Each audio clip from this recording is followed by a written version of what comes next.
அனைவருக்கும் வணக்கம். நம்ம இன்னைக்கு இந்த வீடியோ செஷனில் என்ன பார்க்க போகிறோம்னா 8th ஸ்டாண்டர்டில் இருக்கக்கூடிய லாஸ்ட் 2 லெசன் அமிலங்கள் காரங்கள் அன்றாட வாழ்வில் வேதியியல் அப்படின்ற இந்த லெசன் தான் பார்க்க போகிறோம். இதனுடைய கொஷின் எக்ஸ்பிளனேஷன் தான் பார்க்கலாம். ஓகே, ஃபர்ஸ்ட் கொஷின் பாருங்கள். The term acid is derived from the Latin word dash which means sour அப்படின்னு கேட்டிருக்காங்க. அமிலம் என்ற சொல்லானது புளிப்பு என பொருள்படும் எந்த லத்தீன் மொழி சொல்லிலிருந்து பெறப்பட்டது அப்படின்னு சொல்லி கேட்குறாங்க. இது ரொம்ப சிம்பிளாக ஞாபகம் வச்சுக்கலாம். பாருங்கள், ஆசிட் வந்து ஆசிட்றது அசிடஸ்ன்னு சொல்லக்கூடிய லத்தீன் வேர்ட்லேருந்து பெறப்பட்டிருக்கும். ஓகே, ஆசிட் என்பது அசிடஸ் என்ற லத்தீன் வார்த்தையிலேருந்து பெறப்பட்டிருக்கும். அப்போ இந்த அசிடஸ் அப்படின்னு சொன்னால் இதுக்கான மீனிங் என்ன அப்படின்னு கேட்டால் இதுக்கான மீனிங் வந்து சோர் டேஸ்ட் அப்படின்னு சொல்கிறோம். சோர் டேஸ்ட்னா புளிப்பு சுவை. அப்போ இதுலேருந்து அந்த ஆசிடுக்குன்னு என்ன தான் மீனிங்? சோர் டேஸ்ட் அப்படின்றது தான் மீனிங். அப்போ என்னென்னா ஆசிட் அமிலம் என்பது அசிடஸ் என்ற லத்தீன் வார்த்தையிலேருந்து பெறப்பட்டது. இதன் பொருள் வந்து என்னென்னாக்கா சோர் டேஸ்ட் அப்படின்றது புளிப்பு சுவை. சரியா? நீங்கள் இப்போ கொஷின்லாம் பார்க்க வேணாம், சிம்பிளாக தான் ஞாபகம் வச்சுக்கிங்க. ஆசிட் என்பது அசிடஸ் என்ற லத்தீன் வார்த்தையிலேருந்து பெறப்பட்டது. இதன் பொருள் வந்து என்னென்னாக்கா புளிப்பு சுவை. அவ்வளோதான், முடிஞ்சிச்சு. அப்போ என்னென்னா அசிடஸ் அப்படின்றது தான் இந்த வேர்டு. அதனால் அதுக்கான ஆப்ஷன் வந்து ஆப்ஷன் பி தான் அதுக்கான கரெக்ட் ஆன்சர். ஓகே, நெக்ஸ்ட்டு பாருங்கள். கண்டவற்றில் அமிலங்களின் பண்புகளில் சரியானது எது அப்படின்னு சொல்லி கேட்டிருக்கிறாங்க. அமிலங்கள் அப்படின்றது புளிப்பு சுவை உடையது, ஆசிட் அப்படின்றது சோர் டேஸ்ட்டாக புளிப்பு சுவை உடையது. Okay, which of the following is correct about properties of acid or sour in taste? அப்போ ஃபர்ஸ்ட் ஒன் கரெக்டு. அமிலங்கள் நிறமற்றவை, acid are colourless, acid are soluble in water, அமிலங்கள் நீரில் கரையும், acid conduct electricity in aqueous solution, நீர் கரைசலில் மின்சாரத்தை கடத்தும், blue litmus paper turns red and methyl orange turns pink when treated with acid அப்படின்னு கேட்டிருக்கிறாங்க. இதில் என்னன்னாக்கா நீல லிட்மஸ் தாளை இது சிவப்பாகவும் மெத்தில் ஆரஞ்சு கரைசலில் இது வந்து சிவப்பாகவும் மாற்றுகிறது அப்படின்னு கொடுத்துருக்குறாங்க. இதில் அமிலங்களுடைய பண்புகளை நம்ம என்ன பார்க்கணும் அப்படின்னாக்கா சில ப்ராப்பர்ட்டிஸ் அப்படின்றது பார்க்கணும். ஃபஸ்ட்டு வந்து அமிலம் அப்படின்றது சோர் டேஸ்ட் புளிப்பு சுவை உடையது. அமிலங்கள் நீல லிட்மஸ் தாளை சிவப்பாக மாற்றும், இது செகண்ட் பாயிண்ட். ஓகே, ஃபஸ்ட்டு ஒன்று அமிலங்கள் அப்படின்றது புளிப்பு சுவை உடையது சோர் டேஸ்ட்டு. செகண்ட் வந்து அமிலங்கள் நீல லிட்மஸ் தாளை சிவப்பாக மாற்றும். இது வந்து தண்ணியில் நம்ம போட்டோம்னா தண்ணியில் வந்து இது என்ன செய்யும்? கரையும். கரெக்டாக, நீர் கரைசலில் கரையும். கரையிறதுனால அது என்ன செய்யும்னா கரண்ட்டை கண்டக்ட் பண்ணுமா? ஓகேவா? அப்போ நீர் கரைசலில் மின்சாரத்தை கடத்தும் அப்படின்றது அடுத்த பாயிண்ட். ஓகேவா? அடுத்தது வந்து வேற என்ன இது செய்யும் அப்படின்னாக்கா அமிலங்கள் வந்து உலோகங்களுடன் வினைபுரியும் பொழுது ஹைட்ரஜனை வெளியிடும். எந்த உலோகத்தோட வினைபுரியும் போது ஹைட்ரஜனை வெளியிடாது அப்படின்னு சொல்லி கொஸ்டின் கேட்பாங்க. அப்போ ஃபார் எக்ஸாம்பிள் மெக்னீஷியம் எடுத்துக்கிறோம். ஓகே, மெக்னீஷியம் எடுத்துக்கிறோம் ப்ளஸ் H2SO4 இப்படி எடுத்துக்கிறோம். அப்போ அமிலம் மெட்டலோட வினைபுரியும் போது MgSO4 ப்ளஸ் H2 ஹைட்ரஜனை வெளியிடும். அப்போது சில்வர், காப்பர், குரோமியமா, சில்வர் மற்றும் காப்பர். அப்போ சில்வர் மற்றும் காப்பரோட என்ன செய்யாது அப்படின்னாக்கா அமிலத்தோட வினை புரியாது. ப்ளஸ் ஆசிட், அப்போ வந்து என்னன்னாக்கா நோ ரியாக்ஷன், எந்த வினையும் புரியறது இல்லை அப்படின்னு ஞாபகம் வச்சுங்க. அப்போ எந்தெந்த அமிலங்கள் அப்படின்னா சில்வர் மற்றும் காப்பரோட இது எந்த வினையும் புரியாது. ஓகேவா? அப்புறம் வந்து பாருங்கள், இந்த கலர் சேஞ்சஸில் ஞாபகம் வச்சுக்கிங்க ஆசிட் பேஸ் அப்படிங்கிறது ஞாபகம் வச்சுக்கணும். ஃபஸ்ட்டு இருக்கிறது லிட்மஸ். இந்த லிட்மஸில் நீல லிட்மஸாக இருந்துச்சுன்னா ஆசிட் வந்து என்னவா மாற்றும்? சிவப்பாக மாற்றும். இதுவே வந்து சிவப்பு லிட்மஸாக இருந்துச்சுனாக்கா அது என்னவா மாற்றோம்னாக்கா நீளமாக மாற்றும். ஓகேவா? அப்போது லிட்மஸ் சோதனையில் ஆசிட் வந்து நீல லிட்மஸை சிவப்பாக மாற்றும். இதுவே பேஸாக இருந்ததுன்னா சிவப்பு லிட்மஸை நீளமாக மாற்றும். இது உங்கள் எல்லாருக்குமே நல்லாவே தெரியும். அடுத்து பாருங்கள், ஃபினாப்தலீன்றது ஒரு இண்டிகேட்டர். சரியா? இந்த ஃபினாப்தலீன் அமிலத்தில் நிறமற்றது. காரத்தில் அப்போ வந்து இது வந்து பிங்க்குனாக்கா இளஞ்சிவப்பு நிறத்தை தரும், இளஞ்சிவப்பு. ஓகே, அடுத்தது மெத்தில் ஆரஞ்சு இதை கிராஸ் பண்ணிக்கணும். இங்கே இளஞ்சிவப்பு, இங்கே வந்து மஞ்சள் அப்படின்றது கொடுக்கும். ஓகேவா? அப்போ பாருங்கள் 3 நிறம் காட்டிகள் இங்கே பார்த்துருக்குறோம். இங்கே நம்மளுக்கு என்ன கொடுத்துருக்காங்க அப்படின்னாக்கா நீல லிட்மஸ் தாளை சிவப்பாக மாற்றும். கரெக்டு தானே? அமிலங்கள் நீல லிட்மஸை என்ன மாற்றும்? சிவப்பாக மாற்றும். இது கரெக்டு. அடுத்து பாருங்கள், மெத்தில் ஆரஞ்சு கரைசலை சிவப்பாகவும் மாற்றும். ஓகேவா? மெத்தில் ஆரஞ்சு அப்படின்றது இங்கே பிங்க் இளஞ்சிவப்பு. இதுவும் கரெக்டாக தான் இருக்குது. அப்போ ஸ்டேட்மெண்ட் 1 2 3 இது எல்லாமே வந்து நம்மளுக்கு 5 வரைக்குமே எல்லாமே கரெக்டு தான். புளிப்பு சுவை கொண்டது கரெக்டு. அமிலங்கள் பொதுவாக வந்து நிறமற்றவை, இதுவும் கரெக்டு. நீரில் நன்கு கரையும், அது கரெக்டு. அடுத்தது அமிலங்கள் நீர் கரைசலில் மின்சாரத்தை கடத்தும். நீல லிட்மஸ் தாளை சிவப்பாகவும் மெத்தில் ஆரஞ்சு கரைசலை சிவப்பாகவும் மாற்றும் அப்படின்னு சொல்லி கொடுத்துருக்குறாங்க. இதுவும் கரெக்டு தான். அப்போ அனைத்தும் சரின்றதுனால ஸ்டேட்மெண்ட் டி, ஆப்ஷன் டி வந்து இதுக்கான கரெக்ட் ஆன்சர். ஓகேவா? இது இல்லாமல் ஒரு பாயிண்ட் சொன்னேன். அமிலங்கள் வந்து உலோகமுடன் வினைபுரியும் பொழுது எதை வெளியிடும் அப்படின்னு சொல்லி கேட்டாங்கன்னா ஹைட்ரஜனை வெளியிடும். இது இல்லாமல் வேறு என்ன பாயிண்ட் கேட்கலாம் அப்படின்னு கேட்டாக்கா, அமிலங்கள் உலோக கார்பனேட் மற்றும் உலோக பைகார்பனேட்டுடன் வினைபுரியும் பொழுது, அப்போ கார்பனேட் அப்படின்ற இந்த வார்த்தை வந்துச்சுனாக்கா கார்பன் டை ஆக்சைடை வெளியிடும் அப்படின்ற இந்த பாயிண்ட்டை ஞாபகம் வச்சுக்கணும். சரியா? மெட்டல் அதாவது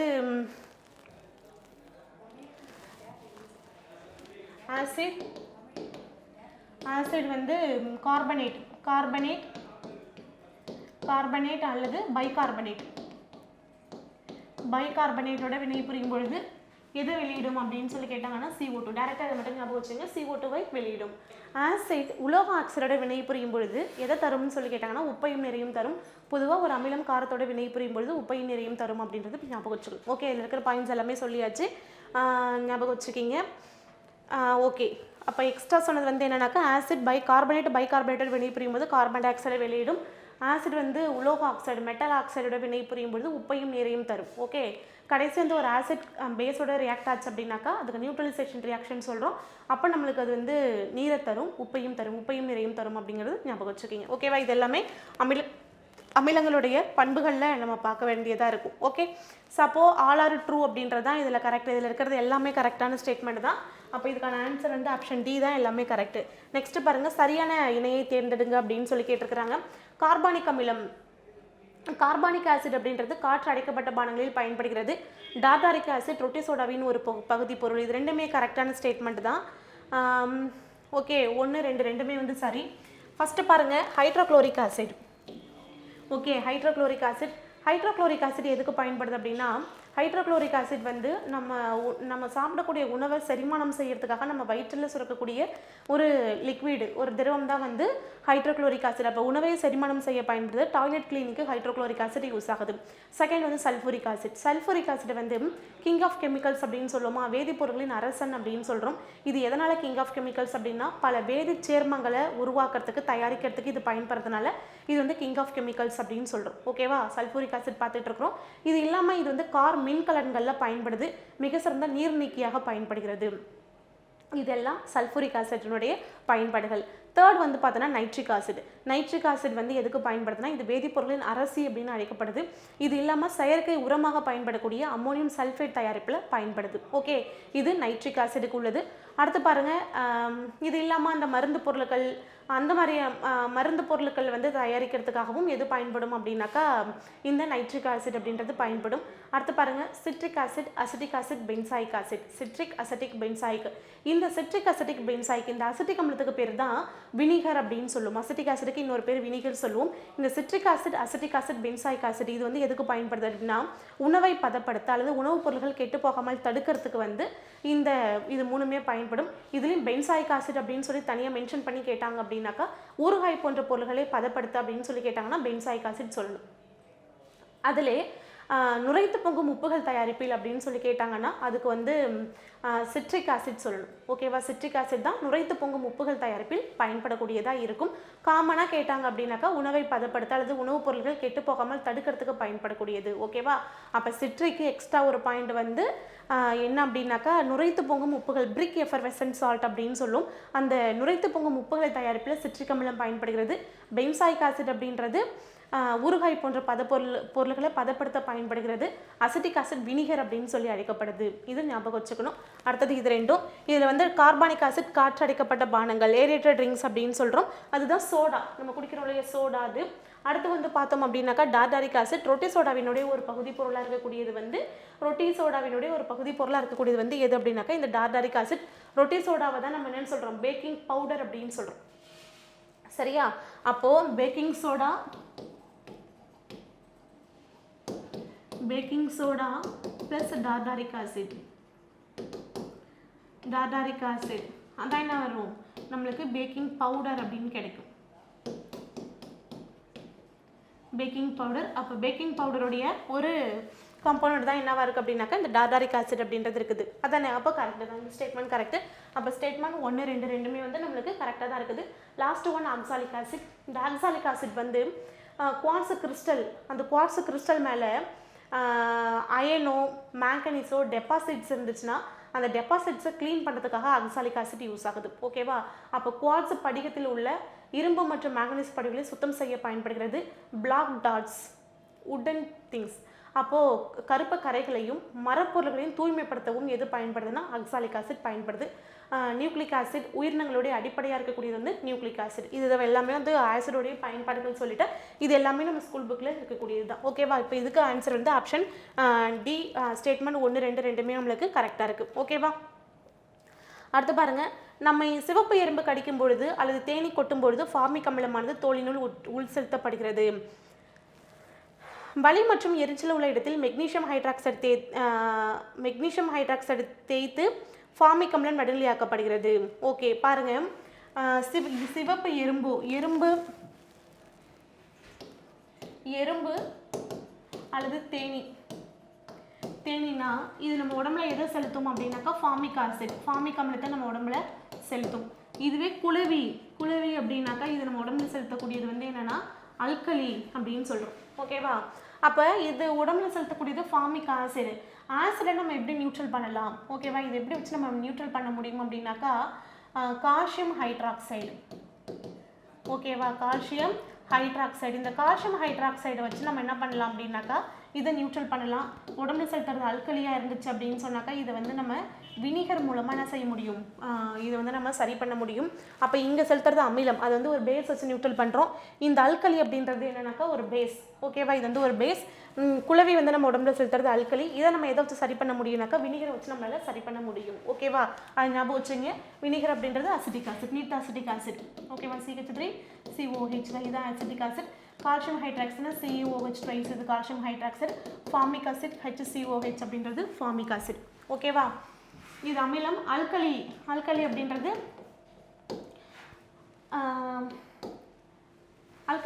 வந்து என்னன்னாக்கா ஆசிட்டில் கொஞ்சம் நம்ம தண்ணி சேர்த்தோம் அப்படின்னாக்கா அதை நம்ம அல்கலி அப்படின்னு சொல்கிறோம். ஓகேவா? நார்மலாக அப்படி தான் சொல்லுவோம். அல்கலி அப்படின்றது என்ன அப்படின்னாக்கா வாட்டரில் ஆக்சுவலாக ஒரு ஆசிடில் வாட்டர் நம்ம மிக்ஸ் பண்ணணும்னாக்கா அது வந்து நம்ம அல்கலி அப்படின்னு சொல்கிறோம். ஓகேவா? அப்போ குளவி நம்ம உடம்புல செலுத்தக்கூடியது அல்கலி. அதை நம்ம எப்படி நியூட்ரல் பண்ணலாம்னாக்கா வினிகர் வச்சு நியூட்ரல் பண்ண முடியும். அப்போது இங்கே நம்மளுக்கு என்ன கொடுத்துருக்குறாங்க?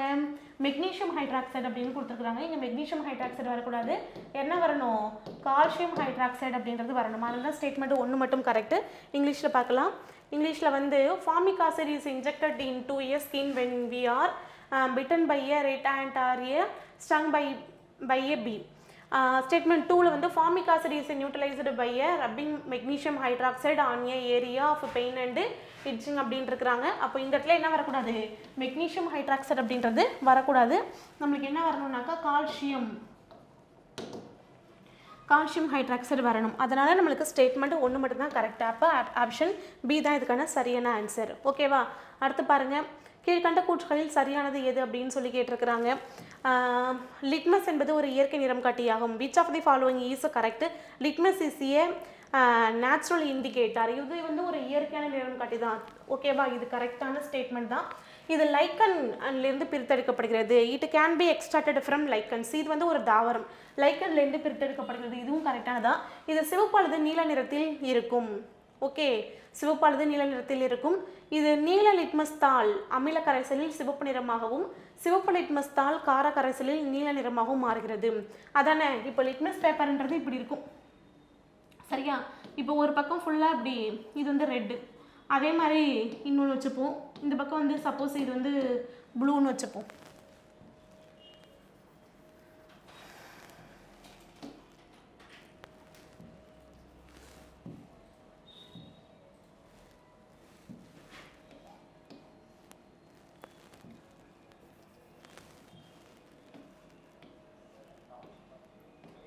சரியா? இப்போ எப்படி இது ப்ளூவில் இருக்குது. அப்போது நம்ம இதை வந்து இந்த நீல லிட்மஸ் இருக்கு இல்லையா இப்படி இருக்குன்னு வச்சுப்போம். ஒரு பக்கம் ஒரு பாதி இப்போ இப்படி இருக்குது. இதை வந்து நம்ம இப்போ வந்து ஒரு ஆசிடில் டிப் பண்ணுறோம். ஓகேவா, ஒரு ஆசிட் இருக்கக்கூடிய ஒரு பீக்கரில் நான் டிப் பண்ணுனாக்கா இந்த ப்ளூ என்னவாக மாறிடும், ரெட்டாக மாறிடும். ஓகேவா, அப்போது அமிலமாக இருந்துச்சுன்னா இதில் உள்ள இருக்கிறது இது எல்லாமே ஃபுல்லாக ஆசிட்னு வச்சுப்போம். அப்போ இது என்ன மாறிடும், ரெட்டாக மாறிடும். அப்போ நீல லிட்மஸ் தாள் அமில கரைசல் சிவப்பு நிறமாக மாறும் அப்படின்றது இந்த ஸ்டேட்மெண்ட் கரெக்டாக. அதே மாதிரி இங்கே வந்து ஆசிடுக்கு பதிலாக இது உள்ள என்ன எடுத்துக்கிறோம்னா ஒரு பேஸ் எடுத்துக்கிறோம். இப்போ இந்த சிவப்பை இது உள்ள வச்சு டிப் பண்ணோம் அப்படின்னாக்கா இந்த சிவப்பு என்னவா மாறிடும் அப்படின்னாக்கா இது வந்து ப்ளூவாக மாறிடும். அப்போது சிவப்பு லிட்மஸ் தாள் கார கரைசலில் நீல நிறமாக மாறிடும் அப்படின்னு கொடுத்துருக்காங்களே, இது ரெண்டும் கரெக்டு தானே. அப்போ இந்த ஸ்டேட்மெண்ட் எல்லாமே கரெக்டாக இருக்குது. அப்போ இது சிவப்பு அல்லது நீல நிறத்தில் இருக்கும் அப்படின்றதும் கரெக்டு தான். ஓகே சரி, அப்போ எல்லா ஸ்டேட்மெண்ட்டும் கரெக்டாக இருக்குது. இங்கே என்ன கொடுத்துருக்குறாங்க அப்படின்னாக்கா blue litmus paper turns red in acidic solution and red litmus paper turns blue in A basic solution. அப்போ எல்லாமே கரெக்டாக இருக்கிறதுனால 1 2 3 4 வந்து 4மே வந்து கரெக்டு தான். அப்போ என்னுடைய கரெக்டான ஆன்சர் வந்து என்ன அப்படின்னாக்கா ஆப்ஷன் டி தான் என்னுடைய கரெக்ட் ஆன்சர். ஓகேவா, இது கூடவே சேர்த்து இன்னும் ரெண்டு இயற்கை நிறம் காட்டிகள் பார்த்துக்கலாம். அமிலம் காரம் அமிலம் காரம். ஓகேவா, அப்போ ஃபஸ்ட்டு வந்து மஞ்சள். ஓகேவா, ஃபர்ஸ்ட் வந்து மஞ்சள் வந்து அமிலத்தில் என்ன கலர் இருக்கும் அப்படின்னாக்கா நம்மளுக்கு என்ன கொடுத்துருப்பாங்க அப்படின்னாக்கா நிறமாற்றம் இல்லை, நோ சேஞ்ச், நிறமாற்றம் இல்லை. அப்போ என்ன கலரில் இருக்கிறதா அர்த்தம், இது வந்து மஞ்சள் கலரில் இருக்கிறதா அர்த்தம் தானே. ஓகேவா, காரம், இப்போ சோப்பு வந்து காரம், சோப்பில் வந்து என்ன இருக்குது, காரம் தான் இருக்குது. அப்போது நம்ம இப்போ வீட்டிலலாம் பார்த்துருப்போம் இல்லையா, இப்போ குளிக்கிறதுக்கு மஞ்சள் வச்சுருப்பாங்க, அது சோப்பில் படும்போது சோப்பு என்ன கலரில் மாறி இருக்கும் அப்படின்னாக்கா பிரிக் ரெட்டில் மாறி இருக்கும். அதுக்கு பேர் செங்கல் சிவப்பு அப்படின்னு பேர். அப்போ மஞ்சள் காரத்தோட வினை புரியும் பொழுது என்ன கலர் கிடைக்கும் அப்படின்னாக்கா செங்கல் சிவப்புக்கு மாறும். ஓகே, மஞ்சள். அதுக்கு அடுத்து வந்து பாருங்க, அடுத்து வந்து பீட்ரூட் வந்து அமிலத்தில் இளஞ்சிவப்பு, காரத்தில் வந்து வெளிர் மஞ்சள். ஓகே, அடுத்தது நெக்ஸ்ட் வந்து சிவப்பு முட்டைக்கோஸ்.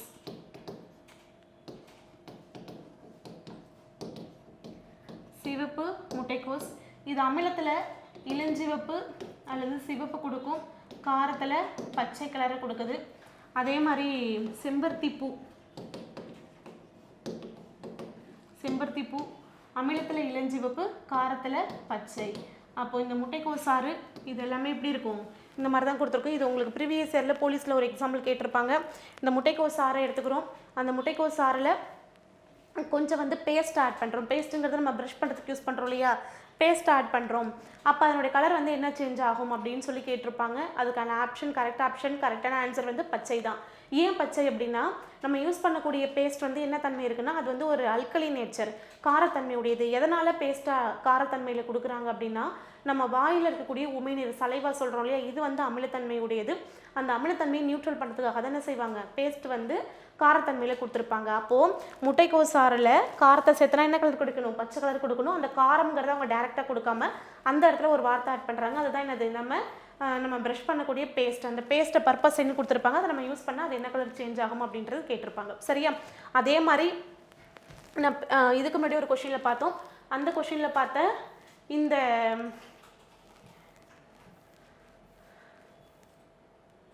ஓகே, இந்த ஃபினாப்தலின் அப்படின்றது இந்த இளஞ்சிவப்பு கலர் கொடுக்குறது இல்லையா, அவங்க எல்லாருக்குமே தெரியும். இந்த ஃபினாப்தலினை இதுக்கு முன்னாடி இந்த இளஞ்சிவப்பு அப்படின்றது ப்ரீவியஸ் இயர் கொஷினில் கேட்கக்கூடிய கொஷின். ஓகேவா, ஃபினாப்தலின் காரத்தில் என்ன கலர் கொடுக்கும் அப்படின்னு சொல்லி ஆல்ரெடி கேட்டிருப்பாங்க. இதை ஞாபகம் வச்சுங்க, ஃபினாப்தலின் பிசிபி அப்படின்னு ஞாபகம் வச்சுங்க. ஃபர்ஸ்ட் பி பிங்க், அடுத்த சி வந்து கலர்லெஸ், அடுத்தது பி வந்து பிங்க் அப்படிங்கிறத ஞாபகம் வச்சுக்கிங்க. ஓகேவா, இது ஆல்ரெடி நான் உங்களுக்கு நடத்திருக்கேன். ஓகே, ஞாபகம் வச்சுக்கிங்க. அடுத்த கொஷின் பார்க்கலாமா.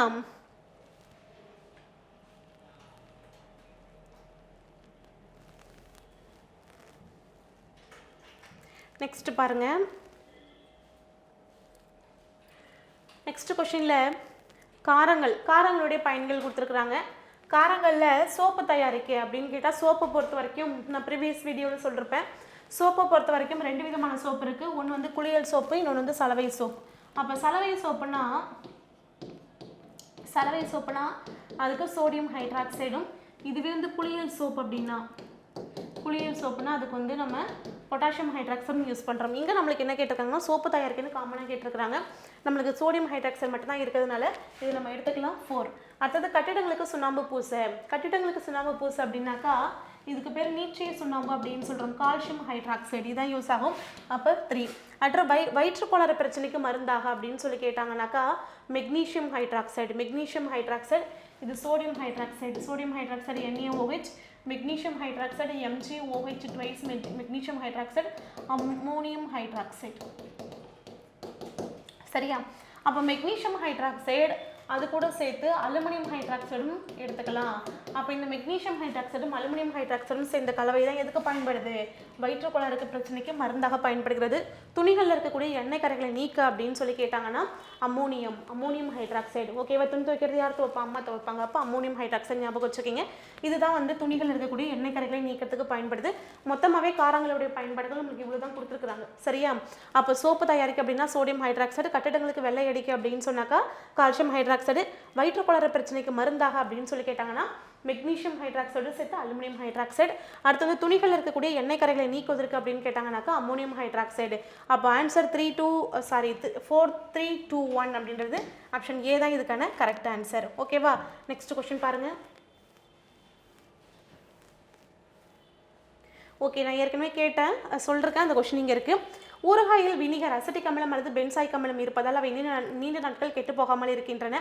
நீரில் கரையும் காரங்கள் அல்கலிஸ் என்று அழைக்கப்படுகிறது. இந்த 2 ஸ்டேட்மெண்ட்டுமே நான் இப்போ உங்களுக்கு முன்னாடி சொன்னேன். அதை தான் இப்போ திருப்பி நம்மளுக்கு இங்கே இருக்குது பாருங்கள். Statement 1, pickles do not spoil for a long time because they contain vinegar, acetic acid or benzoic acid. Statement 2ல bases that dissolved in water are called alkalis. அப்போ அல்கலி அப்படின்னு சொல்லி குளவி வந்து கொடுக்கறது அல்கலி சொன்னோம் இல்லையா? அப்போது பேஸ் வந்து என்ன செய்யணும்? பேஸை நம்ம வந்து வாட்டரில் டிசால்வ் பண்ணால் அதுக்கு என்ன பேர்? அல்கலிஸ் அப்படின்றது. அதுக்கான பேர் வந்து அல்கலி அப்படின்றது பேர். இது ரெண்டுமே கரெக்டாக அப்படின்னு கேட்டாக்கா ஸ்டேட்மெண்ட் 1 2 ரெண்டுமே கரெக்டு. அப்போ ஸ்டேட்மெண்ட் 1 2 ட்ரூ. ஓகேவா? ஸ்டேட்மெண்ட் 1 2 ரெண்டுமே வந்து சரி. ஆப்ஷன் ஏ தான் இதுக்கான கரெக்ட் ஆன்சர். ஓகேவா? நெக்ஸ்ட் பாருங்கள். நெக்ஸ்ட் கொஸ்டினில் dash is used to clean iron and manganese deposit from quartz crystal. It is also used in bleach for wood and removing black stains. இது உங்களுக்கு நான் சொன்னேன். ஓகேவா? என்னென்னா குவார்ட்ஸ் கிறிஸ்டலில் ஏற்படக்கூடிய இரும்பு மற்றும் மேங்கனீஸ் படிவுகளை சுத்தம் பண்ண அப்படின்னு சொல்லி பார்த்தோம். ஓகே, இரும்பு மற்றும் மேங்கனீஸ் இந்த படிவுகளை சுத்தம் செய்யறதுக்கு பயன்படுது. மரப்பொருளை தூய்மைப்படுத்தவும் பயன்படுகிறது. கருப்பு கரைகளை நீக்க பயன்படக்கூடியது அப்படின்னு சொன்னாக்கா அதுக்கு யார் answer? Oxalic acid, nitric acid, tartaric acid, carbonic acid இது எல்லாமே நம்ம பார்த்தோம். கார்பானிக் ஆசிட் காற்று அடிக்கப்பட்ட பானங்கள், நைட்ரிக் ஆசிட் அப்படின்றது இது வந்து வேதிப்பொருளின் அரசி அப்படின்னு பார்த்தோம். செயற்கை உரங்கள் தயாரிப்பில் பயன்படுது அப்படின்னு சொல்லி பார்த்தோம். டார்டாரிக் ஆசிட் தான் அந்த ரொட்டி சோடாவினுடைய ஒரு பகுதி பொருள் அப்படின்றது பார்த்துருப்போம். ஓகேவா? அப்போ இதுக்கான ஆன்சர் வந்து ஆக்சாலிக் ஆசிட்ன்றது தான் இதுக்கான கரெக்ட் ஆன்சர். ஓகேவா? நெக்ஸ்ட் பாருங்கள். நெக்ஸ்ட் கொஸ்டின் பாருங்கள். Which of the following is matched அப்படின்னு சொல்லி கேட்டிருக்கிறாங்க. இதில் வந்து என்னென்னாக்கா நம்ம ஏற்கனவே வந்து என்ன பண்ணியிருக்கிறோம்? இந்த நிறம் காட்டிகள் பற்றி பார்த்துருக்குறோம். அதே தான் நம்மளுக்கு இப்போ மறுபடியும் கொடுத்துருக்குறாங்க. இப்போ நம்ம அதை என்ன பண்ணிக்கலாம் அப்படின்னாக்கா ஏற்கனவே எழுதிருக்கோம் இல்லையா? அது நம்மளுக்கு ஷார்ட்கட்டில் நம்ம ஞாபகம் வச்சுப்போம். என்னென்ன இருக்குது? லிட்மஸ் இருக்குது. லிட்மஸ் ஃபினாப்தலின் மெத்தில் ஆரஞ்சு நம்மளுக்கு ஏற்கனவே தெரிஞ்சது தான். அதே தான் இப்போ நம்ம மறுபடியும் பார்க்குற மாதிரி இருக்குது. ஓகேவா?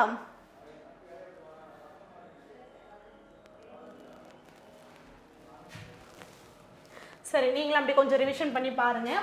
ஃபஸ்ட் என்ன இருக்குது? இங்கே ஆசிட் எடுத்துப்போம், இங்கே பேஸ் எடுத்துப்போமா?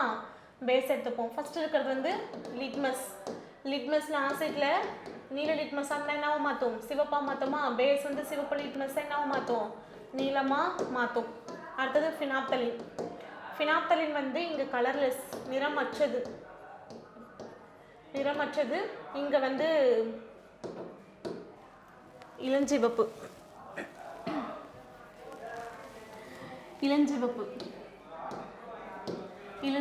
ஃபினாப்தலின். அடுத்தது வந்து மெத்தில் ஆரஞ்சு வந்து இங்கே இளஞ்சிவப்பு, இந்த இடத்துல வந்து மஞ்சள் அப்படின்னு சொல்லி பார்த்தோமா? இப்போ இதை வச்சு நம்ம இதை அப்படியே பார்த்துக்கலாம். ஓகேவா? ஃபஸ்ட்டு பாருங்கள். இங்கே எல்லாமே இண்டிகேட்டர்ஸ் இருக்குது. இங்கே வந்து அசிட்டிக் சொல்யூஷனும் இங்கே வந்து பேசிக் சொல்யூஷனும் இருக்குது. பாருங்கள். ப்ளூ லிட்மஸ், நீல லிட்மஸ் வந்து அமிலத்தில் தான் வந்து என்ன மாற்றும்? ரெட்டாக மாற்றும். நீல லிட்மஸ் அமிலத்தில் என்ன மாற்றும்? சிவப்பாக மாற்றும். இது கரெக்டு. அப்போ பேசிக் சொல்யூஷன் வந்து நீலடி பேசிக் சொல்யூஷன் வந்து என்ன செய்யல, எந்த விதமான மாற்றத்தையும் கொடுக்கல. சரியா? எங்க ப்ளூ லிட்மஸில் பேசிக் சொல்யூஷன் செய்யல, எந்த மாற்றமும் கொடுக்காது. அடுத்து பாருங்க ரெட் லிட்மஸ். ஓகேவா? இங்கே பாருங்க சிவப்பு லிட்மஸ் வந்து காரத்தில் நீல கலராக மாற்றுமா? அப்போது ரெட் லிட்மஸ் வந்து அமிலத்தில் எந்த சேஞ்சஸும் இல்லை, ஆனால் பேசிக்கில் அது என்ன கலராக மாறுது, ப்ளூ கலராக மாறும். ஓகேவா? சிவப்பு லிட்மஸ் வந்து என்ன செய்யும், சிவப்பு லிட்மஸ் வந்து காரத்தில் ப்ளூ கலராக மாறுமா? இப்படி பார்த்துக்குங்க, இங்கே பார்க்கணும், இங்கே பார்க்கணும், அதுக்கப்புறம் இங்கே என்ன கலர் சேஞ்ச் ஆகுது அப்படின்னு சொல்லி பார்த்துக்குங்க. அடுத்து பாருங்கள் ஃபினாப்தலீன். ஃபினாப்தலீன் அமிலத்தில் இளஞ்சிவப்பு, காரத்தில் வந்து என்னது அமிலத்தில் வந்து கலர்லெஸ் சி, அதுக்கப்புறம் பிங்க். இதுதான் நான் என்ன சொன்னேன், பிசிபின்னு ஞாபகம் வச்சுக்கிங்கன்னு சொல்லிருப்பேன். பிசிபின்னா ஃபினாப்தலீன், அடுத்தது கலர்லெஸ், அடுத்தது பிங்க்கு. அடுத்தது என்ன பண்ணணும், இந்த இடத்துல மெத்தில் ஆரஞ்சு வந்து இந்த இளஞ்சிவப்பு அப்படின்றது இங்கே வரணும். ஓகேவா? Pink or red or pink அப்படின்னு கொடுத்தாங்கன்னா இது கரெக்டு. இந்த இடத்துல என்னது எல்லோ. அப்போ எல்லாமே கரெக்டாக இருக்கிறதுனால ஆல் ஆர் ட்ரூ அப்படின்றது தான் கரெக்டு. சரியா? சொல்லிவிட்டு உங்களுக்கு ஆல்ரெடி ஏற்கனவே சொல்லிட்டேன், அதான் இங்கே இருக்குது. ஓகே, எல்லாமே வந்து சரியாக இருக்குது. நெக்ஸ்ட் கொஷின் பாருங்கள். நெக்ஸ்ட் கொஷினில் தொழிற்சாலைகளிலிருந்து வெளியேறும் கழிவுகளில் சல்ஃபூரிக் அமிலம் உள்ளது. நிலக்கரி எரியும் போது சல்ஃபர் டை ஆக்சைடு உருவாக்குறது. இதனை நடுநிலையாக்க சுண்ணாம்பு தூள் பயன்படுகிறது. குளவி கொட்டும் பொழுது அல்கலி என்ற காரப்பொருள் நமது உடல்நிலையில் செலுத்துகிறது. இது நடுநிலையாக்க அமிலத்தன்மை கொண்ட வினிகர் பயன்படுகிறது. இது வந்து உங்களுக்கு ஆல்ரெடி நான் ஏற்கனவே சொல்லிட்டேன், அதனால இந்த ஸ்டேட்மெண்ட் உங்களுக்கு தெரியும். இங்கே பாருங்கள், தொழிற்சாலைகளிலிருந்து வெளியேறக்கூடிய கழிவுகளில் சல்ஃபூரிக் அமிலம் உள்ளது. நிலக்கரி எரியும் பொழுது, அப்போ இது வரைக்கும் ஒன்று கழிவுகளில் சல்ஃபூரிக் அமிலம் இருக்குது அப்படின்னு சொல்லி. அடுத்து நிலக்கரி எரியும் போது சல்ஃபர் டை ஆக்சைடு உருவாகிறது. இதனை நடுநிலையாக்க சுண்ணாம்பு தூள் பயன்படுகிறது. இதுவும் கரெக்ட் தான். அப்போ ஸ்டேட்மெண்ட் 1, 2 ரெண்டுமே வந்து கரெக்டாக இருக்குது. ஓகேவா? அடுத்த கொஸ்டின் பாருங்கள். ஃபார்மிக் அமிலத்தை நடுநிலையாக்க பயன்படுவது. இது நான் உங்களுக்கு ஏற்கனவே சொல்லிட்டேன். ஃபார்மிக் ஆசிடை calcium hydroxide dash can be used to neutralise a formic acid அப்படின்னு சொல்லி உங்களுக்கு ஆன்சர் தெரியும். நான் ஃபஸ்ட்டு இதை சொல்லிட்டேன், கால்சியம் ஹைட்ராக்சைடு தான் யூஸ் ஆகும். கால்சியம் ஹைட்ராக்சைடு CaOH ட்வைஸுக்கு பேர் தான் கால்சியம் ஹைட்ராக்சைடு அப்படின்றது பேர். ஓகேவா? நெக்ஸ்ட் கொஸ்டின் பாருங்கள்.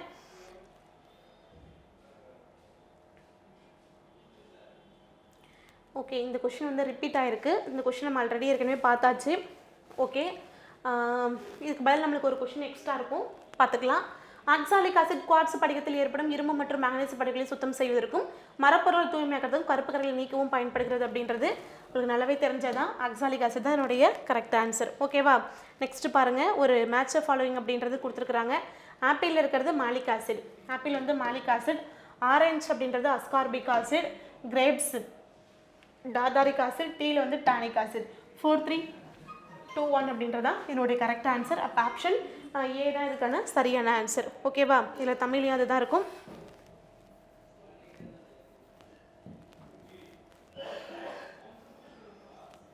ஓகேவா? 4, 3, 2, 1 அப்படின்றதான் இதனுடைய கரெக்ட் ஆன்சர். ஓகே, 4, 3, 2, 1 அப்படின்றது இது ஆன்சர். ஓகே, அடுத்து பாருங்கள். இது இல்லாமல் இதில் இன்னும் வேறு என்னெல்லாம் ஞாபகம் வச்சுக்கணும் அப்படிங்கிறது உங்களுக்கு தெரியும். இப்போ ஃப்ரூட்ஸ் அண்ட் வெஜிடபிள்ஸ் அப்படின்னாக்கா ஈஸியாக நீங்கள் ஞாபகம் வச்சுருப்பீங்க.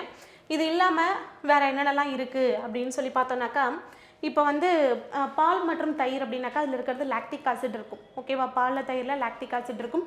கூல்ட்ரிங்க்ஸ் அப்படின்னு சொன்னாக்கா அது கார்பானிக் ஆசிட் இருக்கும். தேநீர் டீயில் வந்து டானிக் ஆசிட் அப்படின்றது இருக்குது. ஓகேவா? மற்றபடி இதில் இருக்க ஆப்பிள், ஆரஞ்சு, கிரேப்ஸு, வினிகரை வந்து நம்ம என்னென்னு சொல்கிறோம், அசிட்டிக் ஆசிட் அப்படின்னு சொல்கிறோமா? வினிகரை அசிட்டிக் ஆசிட் அப்படின்னு சொல்கிறோம். அடுத்து பாருங்கள், நம்மளுடைய கொழுப்பில் இருக்கக்கூடியது வந்து ஸ்டேரிக் ஆசிட். பித்தநீர் அப்படின்னா கோலிக் ஆசிட். பித்தநீரில் இருக்கக்கூடியது கோலிக் ஆசிட். கொழுப்பு அப்படிங்கிறது ஸ்டேரிக் ஆசிட். அடுத்தது வந்து வேறு என்ன இருக்குது, விட்ரியால் ஆயில் அப்படின்னு சொல்லக்கூடியது சல்ஃபூரிக் ஆசிட் விட்ரியால் ஆயில் அப்படின்னு சொல்கிறோம். அதுக்கப்புறம் வந்து அக்வா டார்டிஸ் அப்படின்னு சொல்லுவாங்க. அக்வா டார்டிஸ் அல்லது அக்வா போர்டிஸ் அப்படின்னு சொல்லி கேட்டாங்கன்னாக்கா நைட்ரிக் ஆசிட் அந்த மாதிரி சொல்லும். ஓகேவா? அடுத்து வினிகர் இருக்குது, வினிகர் தான் அசிட்டிக் ஆசிட் சொல்கிறோம், இது மாதிரியே சொல்லியாச்சு. ஓகே, இவ்வளோ தான். இது வந்து நீங்கள் கொஞ்சம் எக்ஸ்ட்ரா இதில் ஞாபகம் வச்சுக்கிற மாதிரி இருக்கும். சரியா? ஓகே, அப்போ ஆப்பிள் அப்படின்றது மாலிக் ஆசிட், ஆரஞ்சு அப்படின்றது அஸ்கார்பிக் ஆசிட், லெமனில் இருக்கிறது சிட்ரிக் ஆசிட் இருக்கும். ஓகேவா? கிரேப்ஸில் டார்டாரிக் ஆசிட் இருக்குது. டீயில் வந்து டானிக் ஆசிட் இருக்குது. கூல்ட்ரிங்க்ஸில் கார்பானிக் ஆசிட். யூரினில் யூரிக் ஆசிட் இருக்கும். ஓகேவா? யூரினில் யூரிக் ஆசிட் இருக்குது. அதுக்கப்புறம் வெங்காயம் அப்படின்னாக்கா அதில் சல்ஃபீனிக் ஆசிட் இருக்கும்.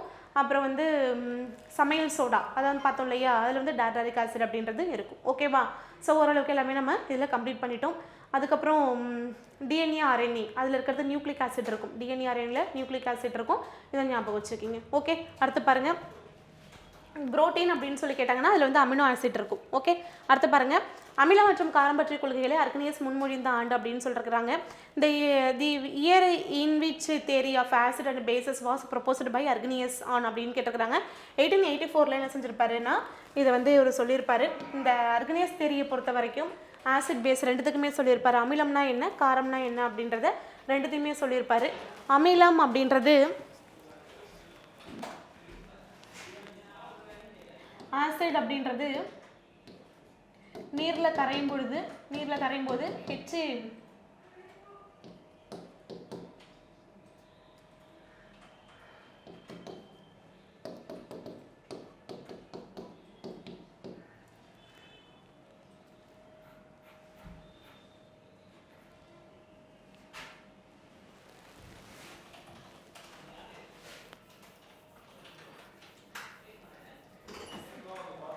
சரி நான் முதல்ல எக்ஸ்பிளைன் பண்ணுறேன் பாருங்கள்.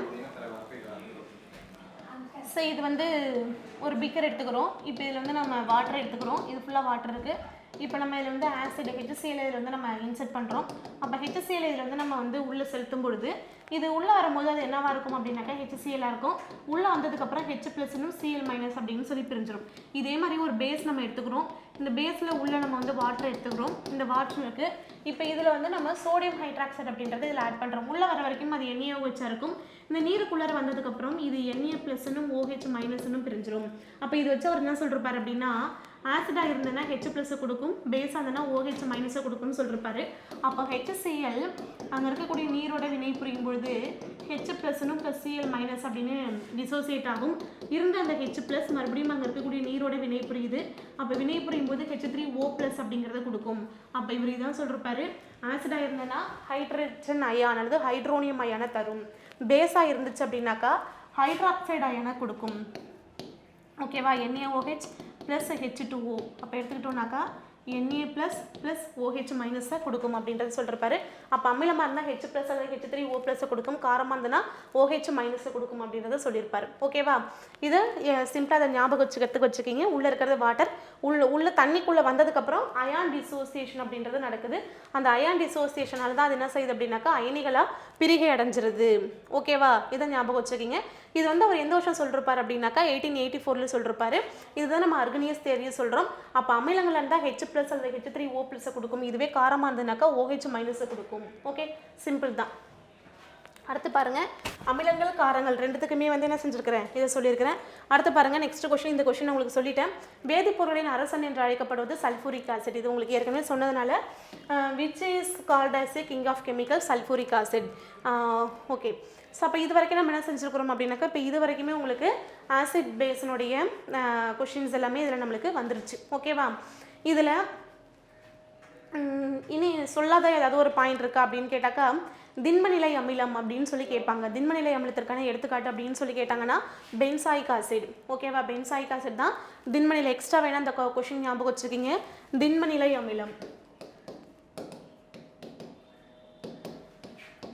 திண்மநிலை அமிலம் அப்படின்னாக்கா benzoic acid. Benzoic acid C6H5COH தான் பென்சாயிக் ஆசிட்கான ஃபார்முலா. ஓகேவா? மற்றபடி அமிலங்கள் காரங்கள் அதுக்கான எக்ஸாம்பிள் எல்லாமே ப்ராப்பர்ட்டிஸ் யூசஸ் அதெல்லாமே நம்ம சொல்லியாச்சு. அது இல்லாமல் வேறு ஏதாவது சொல்லணும் அப்படின்னு சொன்னாக்கா அமிலங்கள் நீரில் கரையும் பொழுது ஒரு H+ கொடுத்ததுன்னா ஒரு காரத்துவ அமிலம் மோனோபேசிக் ஆசிட் சொல்லும். 2 H+ கொடுத்தனா டைபேசிக் ஆசிட், 3 H+ கொடுத்தனா ட்ரைபேசிக் ஆசிட் அப்படின்னு சொல்லலாம். ஓகேவா? அதை ஞாபகம் வச்சுக்கிங்க. அப்போது மோனோபேசிக் ஆசிடுக்கான எக்ஸாம்பிள் அப்படின்னு சொல்லி கேட்டாங்க அப்படின்னாக்கா மோனோபேசிக் ஆசிடுக்கான எக்ஸாம்பிள் அப்படின்னு சொல்லி கேட்டாங்கன்னா HCl, HNO3 இதெல்லாம் நம்ம ஈஸியாக சொல்லிடலாம். ஆனால் ஞாபகம் வச்சுங்க CH3COHும் HCOHும் இது ரெண்டுமே எத்தனை H தான் கொடுக்கும் அப்படின்னா ஒரு H+ தான் கொடுக்கும். அதனால இது வந்து எதுக்கான எக்ஸாம்பிள் அப்படின்னாக்கா மோனோ பேசிக் ஆசிடுக்கான எக்ஸாம்பிள். அதே மாதிரி டைபேசிக் ஆசிடுக்கான எக்ஸாம்பிள் அப்படின்னு கேட்டாங்கன்னா சல்ஃபூரிக் ஆசிடும் கார்பானிக் ஆசிடும் H3CO3 வரும். ட்ரைபேசிக் ஆசிடுக்கான எக்ஸாம்பிள் அப்படின்னு கேட்டாங்கன்னா H3PO4 அப்படின்ற பாஸ்பாரிக் ஆசிட் இதுக்கான எக்ஸாம்பிள் இருக்கும். அப்போ 2 H கொடுக்கணும். H2SO4 H2CO3 எல்லாமே நீரில் கரையும் போது எத்தனை H+ கொடுக்குது அப்படின்றத வச்சு சொல்லுவோம். ஓகேவா? அது இல்லாமல் ஆர்கானிக் ஆசிட் அப்படின்னா ஃபார்மிக் ஆசிடும் அசிட்டிக் ஆசிடும் ஆர்கானிக் ஆசிடுக்கான எக்ஸாம்பிள். இதுவே வந்து இன்ஆர்கானிக் ஆசிட் அப்படின்னா HCl H2SO4 HNO3 இதெல்லாம் இன்ஆர்கானிக் ஆசிடுக்கான எக்ஸாம்பிள். இது ரெண்டுத்தையும் வேறு எதுக்கு எக்ஸாம்பிள் சொல்லலாம் அப்படின்னா இது ரெண்டுத்தையும் வீக் ஆசிடுக்கான எக்ஸாம்பிளும் சொல்லலாம். Weak acid. அதே மாதிரி இது எதுக்கு சொல்லலாம் அப்படின்னாக்கா ஸ்ட்ராங் ஆசிடுக்கான எக்ஸாம்பிள் சொல்லலாம். அப்போ ஸ்ட்ராங் ஆசிட் அப்படின்னாக்கா inorganic acid HCl H2SO4 HNO3 இதெல்லாம் சொல்லலாம்.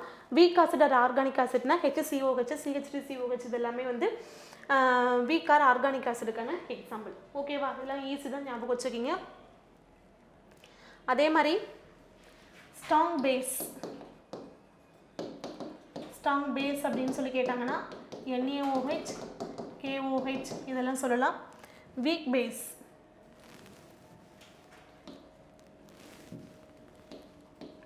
ஓகேவா? வீக் பேஸ் அப்படின்னு சொல்லி கேட்டாங்கன்னா கால்சியம் ஹைட்ராக்சைடு அமோனியம் ஹைட்ராக்சைடு இதெல்லாம் வந்து இதுக்கான எக்ஸாம்பிள் சொல்லலாம். ஓகேவா? ஸோ இதோட நம்மளுக்கு என்ன முடியுது அப்படின்னாக்கா இந்த அமிலங்கள் காரங்களுக்கான உள்ள இந்த டாபிக் வந்து நம்மளுக்கு கம்ப்ளீட் ஆகுது. அடுத்து பார்க்கலாமா? அடுத்து பாருங்கள். நெக்ஸ்ட்டு வந்து இது எல்லாமே அன்றாட வாழ்வில் வேதியியல் அப்படின்ற இந்த டாப்பிக்கில் கொடுத்துருப்பாங்க. இருந்தாலும் இதை நம்ம எதில் பார்ப்போம் அப்படின்னு சொன்னாக்கா இது ஃபுல்லாக வந்து நம்மளுக்கு ஃபியூல்ஸ் அதுக்குள்ளே தான் நம்ம வரும். ஹைட்ரோ கார்பன்ஸ் அப்படின்ற இந்த டாப்பிக்குள்ளே நம்ம இப்போ இதை பார்க்க போகிறோம். ஓகேவா? நம்ம ஒரே நிமிஷம் தண்ணி மட்டும் குடிச்சுக்கிறேன்.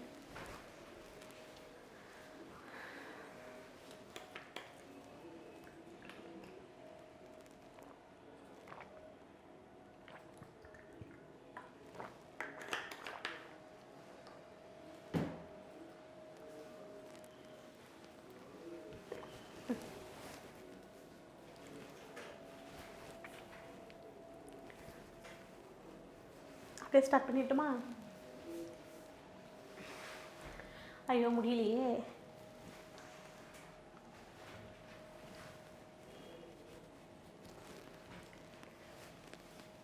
இல்லை ஃபஸ்ட்டு கொஸ்டின் பாருங்கள். ஹைட்ரோ கார்பன்கள் பண்புகளில் தவறானது அப்படின்னு சொல்லி கேட்டுக்கிறாங்க. ஹைட்ரோ கார்பன் அப்படின்றது வந்து என்னன்னாக்கா கார்பனும் ஹைட்ரஜன் சேர்ந்த ஒரு காம்பினேஷனில் உருவாக்கக்கூடியதான் ஹைட்ரோ கார்பன்ஸ் அப்படின்னு பொறுத்த வரைக்கும் நம்ம வந்து 3 விதமாக பிரிக்கலாம். என்னென்ன டைப் அப்படின்னா ஹைட்ரோ கார்பனை அல்கேன் அல்கீன் அல்கைன் அப்படின்னு சொல்லி பிரிக்கலாம். அல்கேன் அல்கீன் AEY ஞாபகம் வச்சுங்க. Alkane alkene alkyne. Alkane formula CnH2n + 2ன்றது அல்கேன். அல்கேனா CnH2n அல்கீன். அல்கைனா CnH2n - 2 அப்படின்றது அல்கைனில் சொல்லுவோம். ஓகேவா? இதில் ஒவ்வொன்றிலையும் N அப்படின்னு இடம் இருக்கு இல்லையா? அந்த Nன்ற இடத்துலையுமே நம்ம என்ன பண்ணணும்னாக்கா 1 2 3 அப்படின்றத அப்ளை பண்ணணும். சப்போஸ் இதில் நம்ம இப்போ நான் ஃபார் எக்ஸாம்பிள் அல்கேன் ஃபார்முலாவில் போடுறேன். அல்கேனில் CnH2n - 2 +2 அப்படின்னு இருக்கா அல்கேன். இப்போ இது வந்து N = 1 அப்படின்னு சொல்லி போடுறேன். அப்போ என்ன வரும்? Cக்கு 1ன்னு போடுறோம். இங்கே இடத்துலையுமே 1ன்னு போட்டால் CH4ன்னு வருமா? மீத்தேன். அடுத்தது N = 2ன்னு போட்டோம்னாக்கா C2H6. N = 3ன்னு போட்டால் C3H8.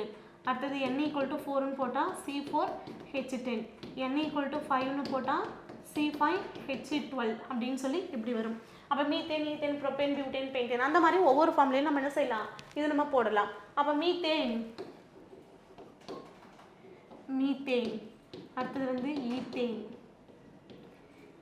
நெக்ஸ்ட் இருக்கிறது ப்ரோப்பேன். இந்த மாதிரி நம்ம பார்த்தோம்னாக்கா எல்லாத்துலேயுமே என்ன வரும்? இந்த ANE அப்படின்றது வரும். முன்னாடி இருக்கக்கூடியது வந்து கார்பனுடைய முன்னோட்டம் அப்படின்னு சொல்லுவோம். அது வந்து எதை வச்சு சொல்கிறோம் அப்படின்னாக்கா கார்பனுடைய எண்ணிக்கை 1 2 3 4 அதை வச்சு நம்ம சொல்லுவோம். அது வந்து உங்களுக்கு ஈஸி தான். ஓகேவா? இந்த இடத்துல எழுதுகிறேன். கார்பனுடைய எண்ணிக்கை 1 அப்படின்னு இருந்துச்சுன்னா கார்பனுடைய எண்ணிக்கையை வச்சு இதை வச்சு நம்ம வந்து கார்பனுடைய எண்ணிக்கை 1ன்னு வந்ததுனாக்கா அது என்னன்னு சொல்லணும்? மீத் அப்படின்னு சொல்லணும். 2ன்னு வந்ததுனாக்கா ஈத். 3 அப்படின்னாக்கா ப்ரப். 4 இந்த பக்கத்தில் வரும். ஓகேவா? அது அல்கேன் வந்ததுன்னா மீத்தேன். அதேமாதிரி ஈத்தேன். அல்கீன் வந்துன்னா ஈத்தேன், ஈத்தீன், ஈத்தைன். அல்கைன் வந்துன்னா ப்ரொப்பேன், ப்ரொப்பீன், ப்ரொப்பைன் அப்படின்னு சொல்லி நம்ம ஒவ்வொன்றையும் இதை நம்ம மாற்றுவோம். ப்ரொப்புன்னு வரணும். அடுத்தது வந்து பியூட். 5 இருந்ததுன்னா பென்ட்டு, பென்ட்டு. 6 இருந்ததுன்னா ஹெக்ஸு. 7 வந்து ஹெப்ட்டு. 8 வந்து ஆக்ட். 9 வந்து நேட். 10 வந்து டெக் அப்படின்னு சொல்லி. ஓகேவா? அப்போ கார்பன், நம்பர் ஆஃப் கார்பன் வச்சு அதனுடைய எப்படி என்ன முன்னோட்டம் நம்ம சொல்லுவோம் அப்படின்றது இதை ஞாபகம் வச்சுக்கணும். கார்பன் எண்ணிக்கை 1 வந்துன்னா மீத்து, 2 வந்துன்னா ஈத்து, 3 ப்ரப்பு, 4 பியூட், 5 பெயிண்ட்டு, 6 வந்துன்னா ஹெக்ஸு, 7 வந்துன்னா ஹெப்ட்டு, 8 வந்துன்னா ஆக்ட், 9 வந்து 9 வந்துனாக்கா நேன், 10 வந்துன்னா டெக் அப்படிங்கிறத ஞாபகம் வச்சுக்கணும். ஓகேவா? அப்போ பாருங்கள், இந்த இடத்துல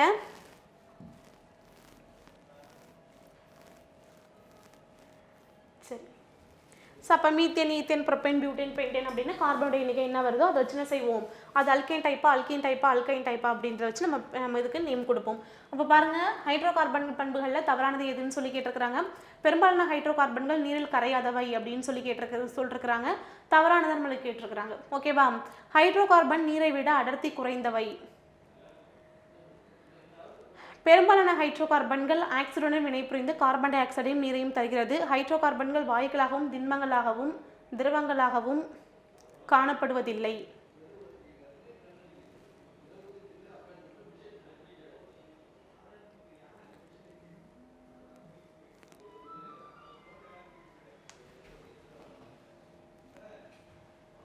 ஓகே.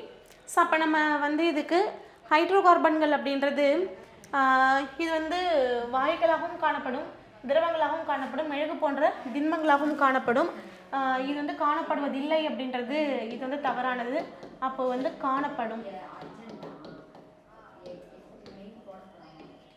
காணப்படுகிறதுன்றது தான் கரெக்டு.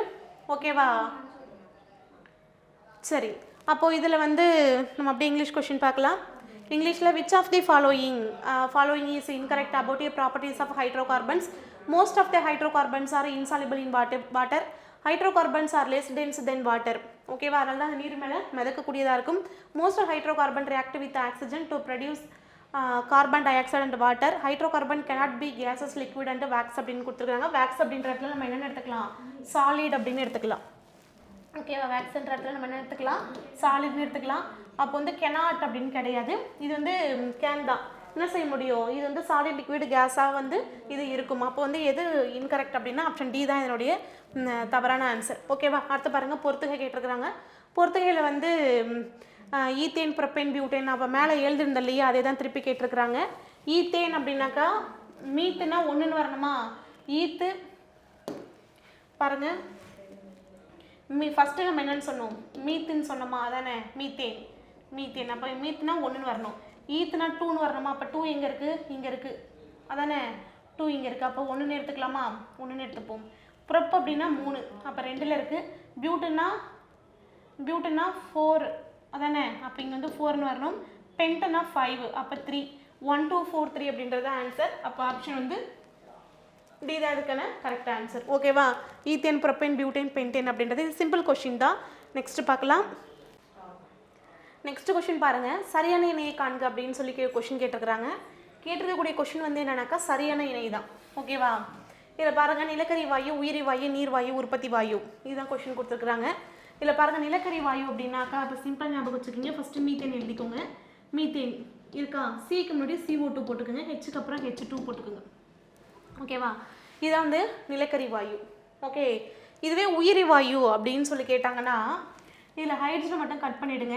CO2வும் மீத்தேனும் சேர்ந்த கலவை வந்து உயிரி வாயு, பயோகேஸ். ஓகே.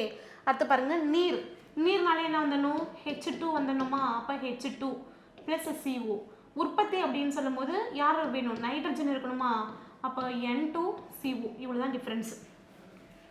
சரியா? இப்போ இதை வச்சு இது கரெக்டாக இருக்கான்னு பார்க்குறோம். நிலக்கரி வாயுங்கிறது ஹைட்ரஜன் இருக்குது, மீத்தேன், கார்பன் டை ஆக்சைடு இதெல்லாம் சேர்ந்த கலவை ஆகியவற்றை கொண்ட கலவை அப்படின்றது இது கரெக்டுன்றதால டிக் பண்ணுறேன். உயிரி வாயு அப்படின்றது கார்பன் மோனாக்சைடு மற்றும் ஹைட்ரஜன் வாயுக்களின் கலவை, கார்பன் டை ஆக்சைடு வரணும், அதனால் இது எரராக இருக்குது. நீர் வாயு அப்படின்றது மீத்தேன் மற்றும் கார்பன் டை ஆக்சைடின் கலவை. உற்பத்தி வாயுன்றது மெத்தனால் மற்றும் எளிய ஹைட்ரோ கார்பன் உற்பத்தி செய்ய பயன்படுகிறது. இதுவும் தப்பாக தான் இருக்குது. ஓகேவா? அப்போ இது மட்டும்தான் கரெக்டாக இருக்குது. இந்த உற்பத்தி வாயுவில் இது ஒரு ஞாபகம் வச்சுக்கிங்க. சரியா? உற்பத்தி வாயு அப்படின்றது கார்பன் மோனாக்சைடு நைட்ரஜன் சேர்ந்த கலவையா? கார்பன் டை ஆக்சைடு 5 to 15% இருக்கும். கார்பன் மோனாக்சைடு 15 to 30% இருக்கும். சரியா? இது எல்லாமே உற்பத்தி வாயுக்கு சொல்கிறேன். அடுத்து பாருங்கள், ஹைட்ரஜன்ன்றது 10 to 20% இருக்கும். மீத்தேன்ன்றது 2 to 4% இருக்கும். ஓகே, மீத்தேன்றது 2 to 4%. அடுத்து பாருங்கள், நைட்ரஜன்ன்றது 45 to 60% இருக்கும். ஓகே, 45 to 60% அப்படின்றது இதில் இருக்கும். ஓகே, அப்போ அதிகமாக இருக்கிறது யார்? கார்பன் மோனாக்சைடு, அதுக்கப்புறம் நைட்ரஜன். இந்த சேர்ந்த கலவை தான் நம்ம என்னென்னு சொல்கிறோம், உற்பத்தி வாயு. இப்போ இந்த மாதிரியும் கேட்கலாம்.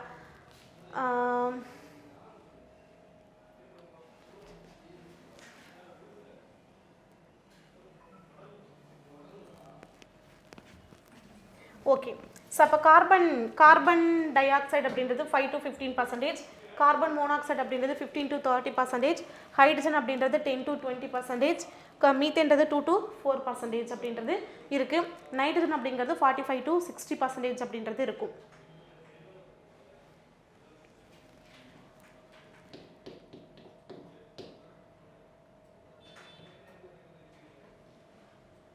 ஓகே, சரி, வரைக்கும் ஞாபகம் வச்சுக்கோங்க. ஓகே, சரி, அடுத்த கொஸ்டின் பார்க்கலாம்.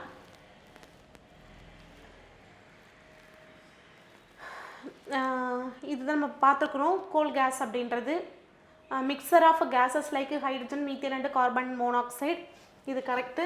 அடுத்து பயோகேஸ், வாட்டர் கேஸ், அதுக்கப்புறம் ப்ரொடியூசர் கேஸ். இதுதான் நம்ம ஏற்கனவே இப்போ மேலே பார்த்தாச்சு. ஓகேவா? ஸோ அதில் இருக்கக்கூடிய அந்த ஃபார்முலா மட்டும் ஞாபகம் வச்சுங்க, மற்றபடி அதில் வேறு எதுவுமே கிடையாது. அடுத்து பாருங்கள், நெக்ஸ்ட் கொஷினில் இந்த மாதிரி கேட்குறாங்க. நிலக்கரியினுடைய வகைகள் வச்சு கேட்பாங்க. நிலக்கரியினுடைய ஃபஸ்ட்டு வகை பீட். ஓகேவா? பீட். அதுக்கப்புறம் இருக்கிறது லிக்னைட், சப் பிட்டமனஸ், துணை பிட்டமனஸ் ஆந்திரசைட்டு. இதில் பார்த்தோம் அப்படின்னா ரொம்ப தரம் குறைந்தது அப்படின்னு சொன்னாக்கா இதுவும் தரம் குறைந்தது. தரம் அதிகமானது அப்படின்னு சொல்லி கேட்டாங்க அப்படின்னாக்கா ஆந்திரசைட் தான் என்னது மிகவும் தரம் உயர்ந்தது அப்படின்னு சொல்லுவாங்க. இந்த ஆர்டரை ஞாபகம் வச்சுக்கிட்டு அதில் இருக்கக்கூடிய கார்பனின் சதவீதத்தை கம்மி எப்படி சொல்லணும், இன்க்ரீசிங் ஆர்டரில் கொண்டு போகணும். ரொம்ப குறைவாக இருக்கிறது, அதை விட அதிகம் அப்படின்றது கொண்டு போகணும். இப்போது பீட் அப்படின்றது இதில் நம்ம கொடுக்கல. ஓகேவா? அதுக்கப்புறத்துலேருந்து லிக்னைட்லேருந்து பார்க்கலாம். லிக்னைட் இருக்கிறதுலே கம்மி இது 4. ஓகேவா? 25 to 35. அது 5 to 15% வரைக்கும் இருக்கும் பீட்டு. துணை பிட்டமனஸ்ங்கிறது அடுத்தது இங்கே தான் இருக்குது. இது 3, 35 to 44. அதுக்கப்புறம் பிட்டமனஸ்ங்கிறது 45 to 86% வரைக்கும் இருக்கும். ஆந்திரசைட்ன்றது 86 to 97% வரைக்கும் இருக்கும். 4, 3, 2, 1 அப்படின்றது தான் இதனுடைய கரெக்ட் ஆன்சர். ஓகேவா? ரொம்ப சிம்பிள் தான். இந்த ஆர்டர் ஞாபகம் வச்சுங்க. பீட், லிக்னைட், துணை பிட்டமனஸ் ஆந்திரசைட் அப்படிங்கிறத ஞாபகம் வச்சுக்கிட்டு அதனுடைய கார்பன் இன்னைக்கு இன்க்ரீசிங் ஆர்டர்லேயே கொண்டு போங்க. ஓகேவா? அப்போ நம்ம ஈஸியாக அதை நம்ம என்ன செய்யலாம், மேட்ச் பண்ணிடலாம். இதில் தரம் உயர்ந்தது அப்படின்னு சொன்னாங்கனாக்கா இது ஆந்திரசைட் தான் சொல்லுவோம். டிஃப்ரென்ஸ் என்ன இருக்கும் அப்படின்னாக்கா, இப்போ இந்த லிக்னைட்டுக்கு தான் இன்னொரு பேர் என்ன சொல்கிறோம் அப்படின்னாக்கா பழுப்பு நிலக்கரி அப்படின்னு சொல்கிறோம். பழுப்பு நிலக்கரி. அப்போ இந்த பீட்டாக இருக்கட்டும், லிக்னைட்டாக இருக்கட்டும், இதெல்லாம் என்ன கலரில் இருக்கும்னாக்கா பழுப்பு கலரில் இருக்கும். பழுப்பு நிலக்கரி அப்படின்றது பேர். மீதி இருக்கிறதாப்போ இது துணை பிட்டமனஸ் கொஞ்சமாக டார்க் கலராக மாறும். அப்புறம் பிட்டமனஸ் டார்க்கு. ஆந்திரசைட் அப்படிங்கிறது நல்ல டார்க்காக இருக்கும். அது கூட சேர்த்து மினுமினுப்பு தன்மை, பளபளப்பு தன்மையெல்லாம் இருக்கும்.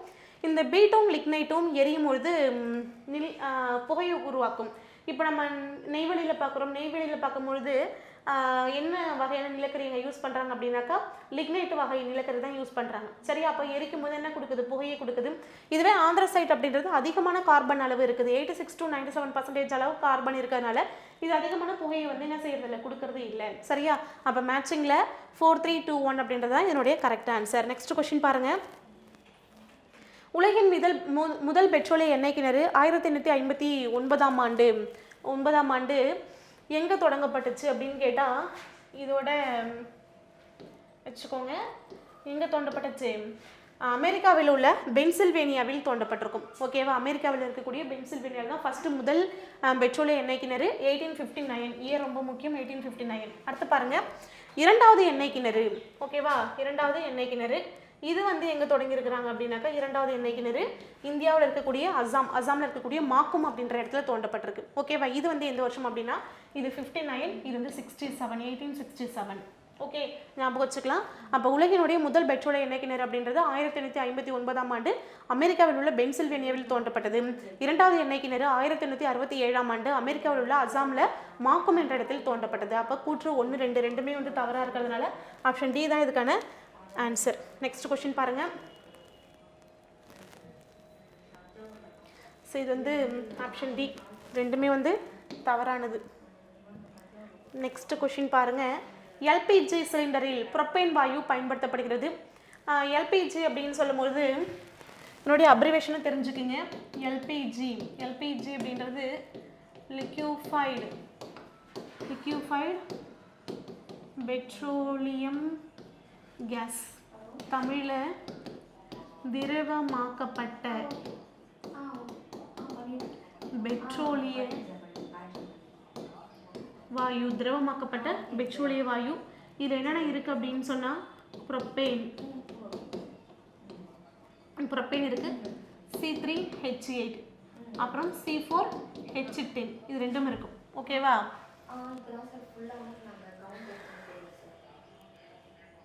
இது ரெண்டும் இருக்கு. புரோப்பேன், அடுத்து பியூட்டேன், அதுக்கப்புறம் இருக்கிறது மெர்காப்டேன்.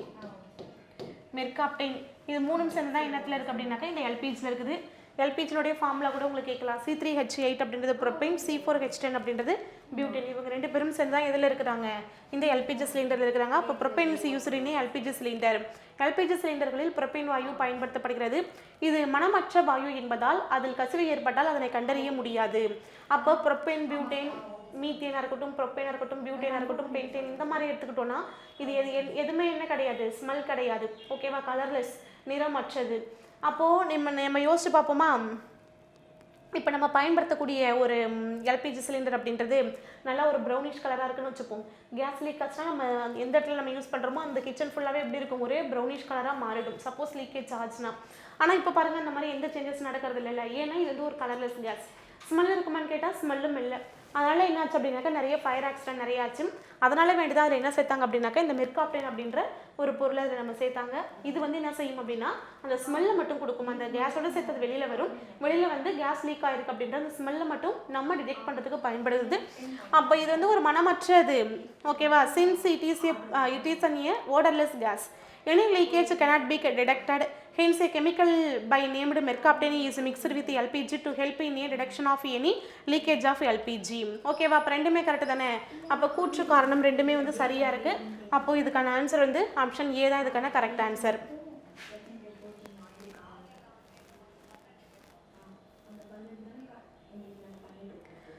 சரியா? அப்போது ஃபஸ்ட்டு பாருங்கள், இந்த methane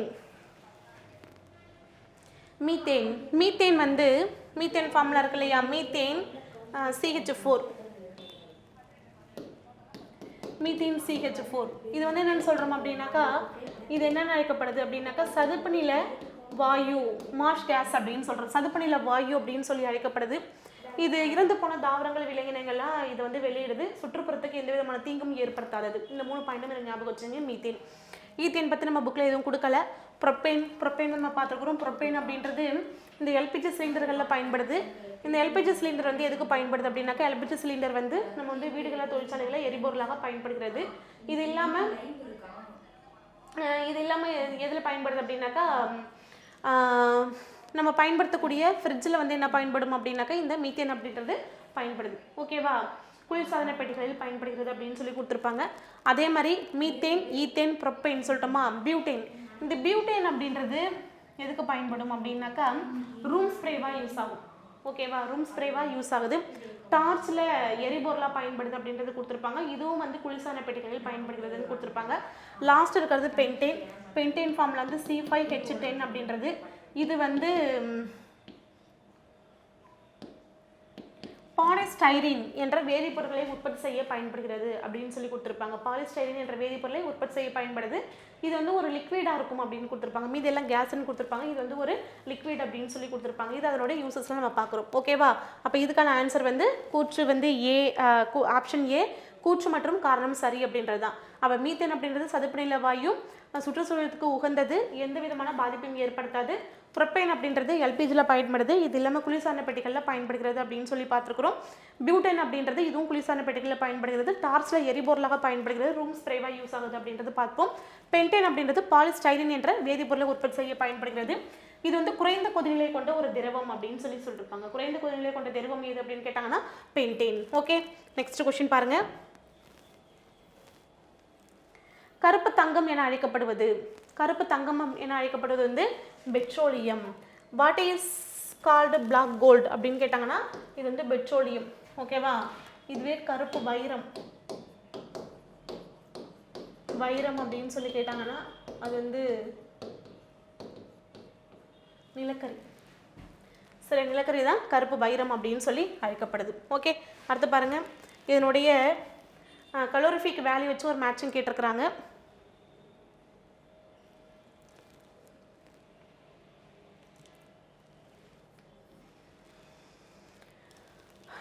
okay,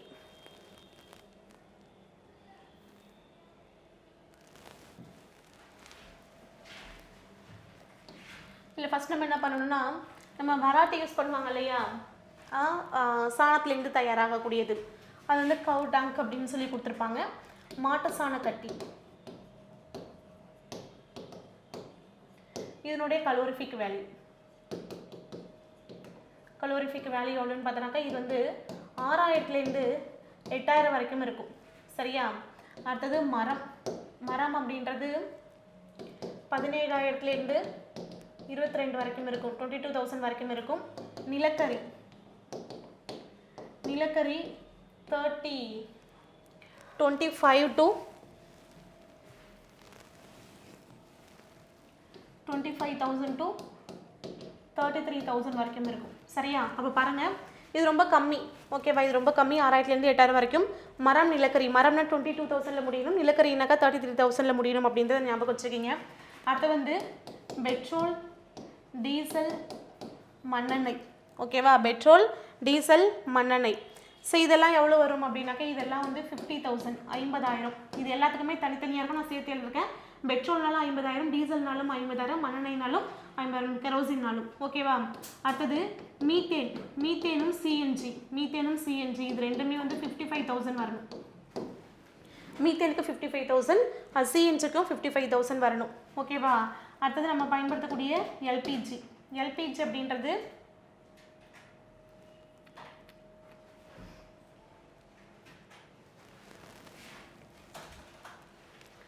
sorry petrol, diesel, கெரோசினுக்கெலாம் நான் 45,000, 45,000 எல்லாத்துக்குமே 45,000. சிஎன்ஜியும் CH4ம் மீத்தேனும் சிஎன்ஜியும் 50,000, 50,000. எல்பிஜிக்கு தான் 55,000. ஓகேவா, அடுத்தது பயோகேஸ், உயிரி வாயு, பயோகேஸ், உயிரி வாயு இது வந்து 35,000 to 40,000. லாஸ்ட் இருக்கக்கூடியது ஹைட்ரஜன், 1,50,000. ஓகேவா, ஸோ இதான் மொத்தமாகவே நம்மளுக்கு கொடுத்துருப்பாங்க, இதை வச்சு நம்மளை மேட்ச் பண்ண சொல்லுவாங்க. இங்கே வந்து பாருங்கள், மரம் வந்து 22ல் முடியணும், நிலக்கரி வந்து 33ல் முடியணும். பெட்ரோல், டீசல், கெரோசின் இதெல்லாமே வந்து 45. அடுத்தது மீத்தேன், சிஎன்ஜி, மீத்தேனுக்கு சி வரணும், சிஎன்ஜிக்கு சி, ரெண்டு சியும் வந்து 50,000, எல்பிஜி 55,000, பயோகேஸ் அப்படின்றது 35,000 to 40,000, அதுக்கப்புறம் H2 அப்படின்றது 1,50,000 அப்படின்றது வரணும். இப்போ இதை வச்சு நம்ம மேட்ச் பண்ணலாமா? எல்பிஜி அப்படின்றது 55,000, அப்போது இது வந்து 1. சிஎன்ஜிக்கு எவ்வளோ சொல்லிருக்கோம்? சிஎன்ஜி 50,000. 2. நிலக்கரி வந்து எவ்வளோ சொல்லிருக்கோம்? நிலக்கரி 33ல் முடியுதுன்னு சொன்னா, அப்போ வந்து இது 3. பெட்ரோல் அப்படின்றது எல்லாமே 45 சொன்னோமா, இது வந்து 4. அப்போ 1 2 3 4 அப்படின்றத இதுக்கான கரெக்ட் ஆன்சர். அப்போ ஆப்ஷன் ஏ தான் இதுக்கான கரெக்ட் ஆன்சர். ஓகேவா, அதில் இருக்கிற எல்லாமே சொல்லிவிட்டு அதை அப்படியே கவனிச்சுக்கோங்க. அடுத்து பாருங்கள், சரியான கூற்றுகளை தேர்வு செய்க அப்படின்னு சொல்லி கொடுத்துருக்குறாங்க. இதை நான் ஏற்கனவே உங்களுக்கு சொல்லிட்டேன். புரோப்பேன் வாயு குளிர்பதன பொருள்களாகவும் பயன்படுகிறது. இப்போ பியூட்டேன் டார்ச் விளக்குகளில் எரிபொருளாக பயன்படுகிறது. பென்டேன் குறைந்த கொதிநிலை கொண்ட திரவமாகும். ஓகேவா, இது மூணுமே சொல்லிட்டேன் தானே. Select the correct statement. Propane gas is also used in a refrigerant. Butane is used in fuel in a torch lamps. Pentanes are low boiling liquids அப்படின்றது ஆல் ஆர் கரெக்டு தான், எல்லாமே சரி தான். இது மூணுத்தையும் நான் உங்களுக்கு ஏற்கனவே சொல்லிட்டேன், அதில் அப்படியே எடுத்துக்கலாம். ஆப்ஷன் ஏ தான் இதுக்கான கரெக்ட் ஆன்சர். ஓகே, அடுத்து பாருங்கள். இயற்கை வாயுக்களில் கலவையில் புரோப்பேன் மற்றும் பியூட்டேன் போன்ற உயரக ஹைட்ரோ கார்பன் இருந்தால் அது எவ்வாறு அழைக்கப்படுகிறது அப்படின்னு சொல்லி கேட்டிருக்கிறாங்க.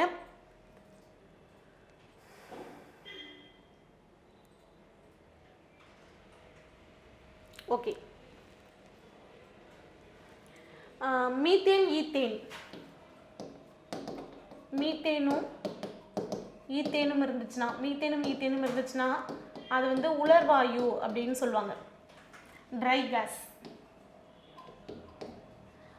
ப்ரொப்பேன் பியூட்டேனும் இருந்துச்சுன்னா, ஓகேவா, ப்ரொப்பேனும் பியூட்டேனும் இருந்துச்சுன்னா அது வந்து வெட் கேஸ் சொல்கிறாங்க. ஓகேவா, வெட் கேஸ். இது வந்து ஈரவாயு. ஓகே, ஈரவாயு சொல்கிறோம். அப்போ மீத்தேனும் ஈத்தேனும் போன்ற கீழ்நிலை ஹைட்ரோ கார்பன், இது என்னன்னு சொல்லிருப்பாங்க அப்படின்னா கீழ்நிலை ஹைட்ரோ கார்பன் சொல்லிருப்பாங்க.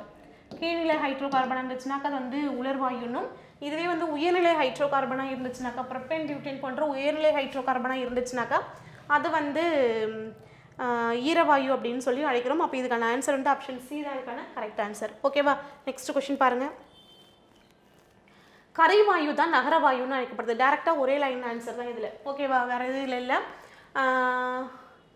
கரிவாயு, கரிவாயு தான் நகரவாயு. நகரவாயுன்னு அழைக்கப்படுவது எது அப்படின்னு சொல்லி கேட்டாங்கன்னா கரிவாயு தான். அடுத்து நெக்ஸ்ட் கொஸ்டின் பாருங்கள். ஆக்டேனின் மதிப்பீடு, சீட்டேன் மதிப்பீடு, எளிய hydrocarbon, peat lignite.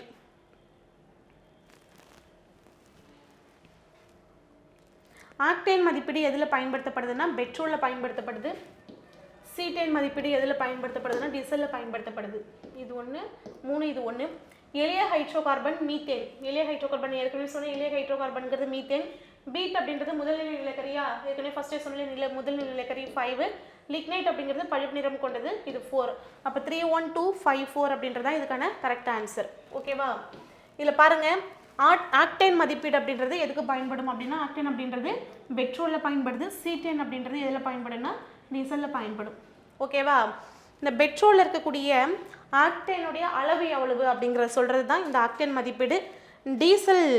Diesel engine இருக்குன்னா அதனுடைய பற்ற வைப்பு நேரம் எவ்வளவு அப்படின்னு சொல்லக்கூடியது வந்து இந்த சீட்டேன் மதிப்பீடு அப்படின்னு சொல்கிறோம். ஓகேவா, டீசல் என்ஜினுடைய என்ஜின் பற்ற வைப்பு நேரம்.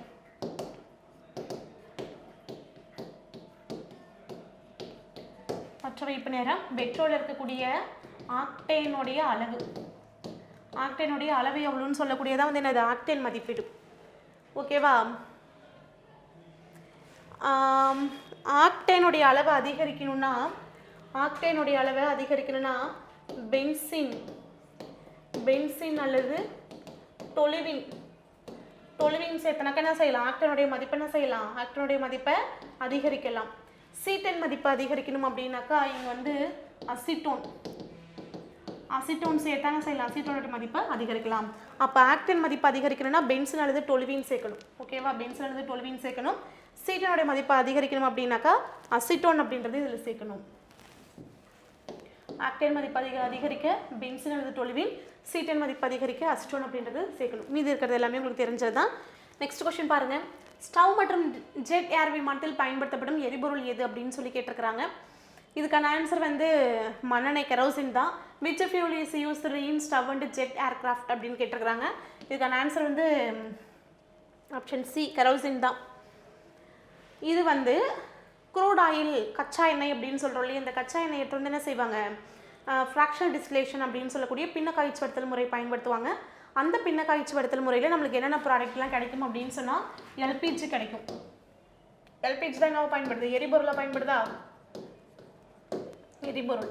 அடுத்தது பெட்ரோல், டீசல், மண்ணெண்ணெய் இதெல்லாம் கிடைக்குதா. இந்த பெட்ரோல், டீசல், மண்ணெண்ணெய் இதெல்லாம் என்னவா பயன்படும் அப்படின்னா எரிபொருளாக பயன்படுதா, இதெல்லாம் எரிபொருளாக பயன்படும். சரியா, இந்த இதில் மண்ணெண்ணெய் மட்டும், பெட்ரோல் டீசல் மட்டும் தனியாக வச்சுக்கோங்க.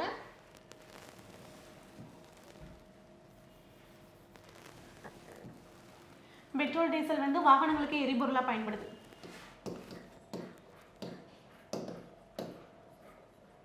வாகனங்களுக்கு எரிபொருளாக.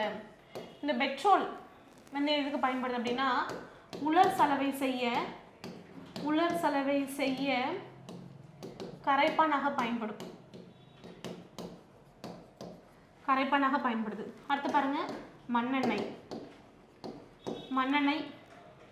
இந்த மண்ணெண்ணெய் தான் ஏற்கனவே நம்ம இங்கே கொஸ்டின்ல இருக்கு. மண்ணெண்ணெய் அப்படின்றது எதுக்கு பயன்படுது? இந்த ஜெட் விமானத்துக்கு பயன்படுது மண்ணெண்ணெய். ஓகேவா? பெட்ரோல், டீசல், மண்ணெண்ணெய் இதெல்லாம் சொல்லிட்டோமா? அதுக்கு அடுத்தது பாருங்க, அடுத்தது உயவு எண்ணெய் அப்படின்னு சொல்லி படிப்போம். இந்த உயவு எண்ணெய் அப்படின்றது எதுக்கு பயன்படும் அப்படின்னாக்கா துருப்பிடிக்காமல் தடுக்கவும், அடுத்து தேய்மானத்தை ரெடியூஸ் பண்ணுறதுக்கும் இந்த உயவு எண்ணெய் அப்படின்றது பயன்படும். லூப்ரிகண்ட் ஆயில் அப்படின்னு சொல்கிறோம், உயவு எண்ணெய் அப்படின்னு சொல்லக்கூடியது. அடுத்து வந்து பார்த்தோம் அப்படின்னா பேக்ஸு. ஓகேவா? மெழுகு. இந்த மெழுகு தான் வந்து நிறைய யூஸ் ஆகும். மெழுகு பென்சிலாக பயன்படுத்துகிறோம். க்ரையான் சொல்கிறோம் இல்லையா, குழந்தைங்க யூஸ் பண்ணுவாங்க. அதுக்கப்புறம் பேக்ஸு, அதுக்கப்புறம் ஆயின்மெண்ட்டு, மருந்து, இந்த மாதிரிலாம் பயன்படுத்துறதுக்கு இந்த மெழுகு அப்படின்றது பயன்படுது. அடுத்து வந்து பிட்மன் அல்லது அஸ்பால்ட்.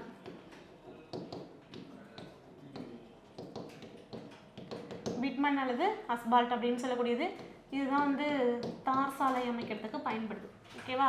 ரோடு அமைக்கிறதுக்கு பயன்படக்கூடியது பிட்மன் அல்லது அஸ்பால்ட். இதெல்லாமே ஞாபகம் வச்சுக்கிங்க. இங்கே ஸ்டவ்ன்றது ஜெட் விமானத்தில் பயன்படக்கூடியது வந்து எது அப்படின்னாக்கா மண்ணெண்ணெய் தான் பயன்படுது. ஓகேவா? அடுத்து பாருங்க, இங்கிலாந்து நாட்டில் உற்பத்தி வாயுவை என்ன அழைக்கிறாங்க அப்படின்னு சொல்லி கேட்குறாங்க. 2 விஷயம் ஞாபகம் வச்சுக்கணும். அமெரிக்காவில் என்ன கேட்குறாங்க? அமெரிக்காவில் மரவாயு, இங்கிலாந்தில் வந்து உறிஞ்சு வாயு அப்படின்னு சொல்லி அழைக்கப்படுவாங்க. ஓகேவா? அப்போ அமெரிக்காவில் உட் கேஸ் அப்படின்னு சொல்லி அழைக்கப்படுது. அப்போ 2 விஷயம் தான் கொடுத்துருப்பாங்க, அமெரிக்காவில், இங்கிலாந்தில். இது 2 ஞாபகம் வச்சுங்க. அமெரிக்கா அப்படின்னா மரவாயு, இங்கிலாந்து அப்படின்னாக்கா உறிஞ்சு வாயு அப்படிங்கிறது ஞாபகம் வச்சுங்க. அடுத்து பாருங்கள் சீட்டென் நம்ம ஏற்கனவே சொன்னேன். சீட்டென் பின்வரும் கூற்றுகளில் தவறானது எது அப்படின்னு சொல்லிட்டுருக்குறாங்க. சீட்டென் என்பது மதிப்பீடு டீசலுக்கு பயன்படுதா? இது கரெக்ட் தானே, டீசலுக்கு தான் பயன்படுது. டீசல் என்ஜினில் இருக்கக்கூடிய எரிபொருள் பற்ற வைப்பு தாமத கால அளவை சொல்லக்கூடியது அப்படின்னு சொல்லி ஏற்கனவே பார்த்தோம். இந்த 2 ஸ்டேட்மெண்ட்டும் கரெக்டு. இது வந்து பென்சின் அல்லது டொலுவின் சேர்ப்பதன் மூலம் அப்படின்னு சொல்லிருக்கிறாங்க. பென்சின் டொலுவின் அப்படின்றது இது வந்து எதுக்குன்னா ஆக்டேனுக்கு தான். ஆக்டேன் எண் அதிகரிக்க தான் பென்சின் அல்லது டொலுவின் சேர்ப்போம். இதுக்கு நம்ம என்ன பயன்படுத்தணும் அப்படின்னாக்கா அசிட்டோனை தான் சேர்க்கணும். ஓகேவா? அசிட்டோனை சேர்ப்பதன் மூலமாக என்ன செய்ய முடியும்? சீட்டன் எண்ணை நம்மளால் அதிகரிக்க முடியும். அப்போ அசிட்டோன் அப்படின்றது தான் கரெக்ட் ஆன்சர். அதிக சீட்டன் எண் பெற்றுள்ள எரிபொருள் ஆக்டேன் எண் குறைவாக இருக்கும். அதே மாதிரி ஆக்டேன் எண் அதிகமாக இருந்துச்சுன்னா சீட்டன் எண் குறைவாக இருக்கும். அதை ஞாபகம் வச்சுங்க. அப்போ எல்லாமே கரெக்டு. அப்போது ஆப்ஷன் சி தான் வந்து இதில் தவறாக இருக்குது. அசிட்டோன்றது தான் கரெக்ட். ஓகேவா? அசிட்டோன் தான் கரெக்டாக இருக்கும். பென்சில் டொலுவின் அப்படின்றது எரர். அடுத்த லாஸ்ட்டில் ஒரு கொஸ்டின் பாருங்கள். வீடுகளிலும் தொழிற்சாலைகளிலும் பயன்படுத்தக்கூடிய வாயு எது அப்படின்னு சொல்லி கேட்குறாங்க. இயற்கை வாயு. ஓகேவா? Natural gas. இந்த நேச்சுரல் கேஸ் அப்படின்னு இருக்கு இல்லையா, இந்த இயற்கை வாயு இதை வந்து கம்ப்ரஸ் பண்ணுறோம். ஓகேவா? அதிக அழுத்தம் கொடுக்குறோம் அப்படின்னாக்கா, அதிக அழுத்தம் வாயுவை என்ன செய்வாங்க? லிக்விடாக மாற்றணும் அப்படின்னா நம்ம அதனுடைய வாயுங்கிறது அதிகமான இடத்த வந்து ஆக்குபை பண்ணிக்கும். அதை வந்து நம்ம என்ன செய்யலாம்? லிக்விடாக மாற்றலாம். அப்போ எப்படி மாற்றலாம் அப்படின்னாக்கா ஹை ப்ரெஷர் கொடுக்கணும். ஓகேவா? அப்போது ஹை ப்ரெஷர் கொடுத்தோம் அப்படின்னா அதுக்கு பேர் என்ன பேருன்னா சிஎன்ஜி அப்படிங்கிறது பேர். சிஎன்ஜி அப்படின்னாக்கா கம்ப்ரஸ்டு நேச்சுரல் கேஸ். இது ஒரு இடத்துலேருந்து இன்னொரு இடத்துக்கு கொண்டு போகணும் அப்படின்னா அதை லிக்விடாக மாற்றிடுவாங்க. லிக்விடாக மாற்றிட்டாங்க அப்படின்னாக்கா அதுக்கு பேர் என்ன பேர் அப்படின்னாக்கா லிக்யூஃபைடு நேச்சுரல் கேஸ் அப்படின்றது பேர். ஓகேவா? அப்போ இது எதுக்கு பயன்படுது அப்படின்னா வீடுகளிலும் தொழிற்சாலைகளிலும் பயன்படக்கூடியது எது அப்படின்னாக்கா இந்த இயற்கை வாயு. இது வந்து சிஎன்ஜி, எல்என்ஜி அப்படின்னு சொல்லி நம்ம 2 விதத்தில் பயன்படுத்துகிறோம். அதிக அழுத்தம் கொடுத்தோன்னா அது கம்ப்ரஸ்டு நேச்சுரல் கேஸ். இதுவே அதை லிக்விடாக மாற்றிட்டோம் அப்படின்னாக்கா இதுக்கு லிக்யூஃபைடு நேச்சுரல் கேஸ் அப்படின்றது பேர். ஓகேவா? ஸோ அங்கே 2 கொஸ்டின் ரிப்பீட் ஆகிருக்கும். அதனால் நம்ம இங்கே ஒரு கொஸ்டின் வந்து நம்ம எக்ஸ்ட்ரா கொடுத்துருக்குறோம். அவ்வளோதான். Which gas can be used in a home and industries அப்படின்னு கேட்டிருக்காங்க. அதுக்கு ஆன்சர் வந்து நேச்சுரல் கேஸ். அது சிஎன்ஜி, எல்என்ஜி அப்படிங்கிறது ஞாபகம் வச்சுக்கிங்க. ஸோ இதோட நம்மளுக்கு இந்த 8th இருக்கக்கூடிய எல்லா லெசனும் நம்மளுக்கு இதோட கம்ப்ளீட் ஆகிடுச்சு. ஓகேவா? ஒரு 2 லெசனாக பார்த்து இதோட நம்ம 8th கம்ப்ளீட் பண்ணிருக்கிறோம். ஓகே. ஸோ இதோட இந்த கிளாஸ் நம்மளுக்கு கம்ப்ளீட் ஆகுது. பேலன்ஸ் இருக்கிறத அடுத்த லெசனில் இருக்கிறத அடுத்த வீடியோவில் பார்க்கலாம். தேங்க்யூ.